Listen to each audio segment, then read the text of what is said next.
বলবো বানরের গল্প একটা শোনাচ্ছি।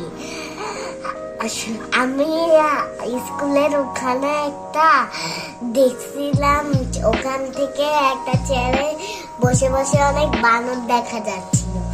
তখন একটা বাচ্চা স্যান্ডউইচ লুকায় রাখছে তার পিছনে। বানরটা আসে, দেখলো আর কালে নিল স্যান্ডউইচ। আর আমাকে আম্মু চুপি চুপি পানি খাওয়াইছিল। ভাগ্য ভালো নেয় নাই পানি।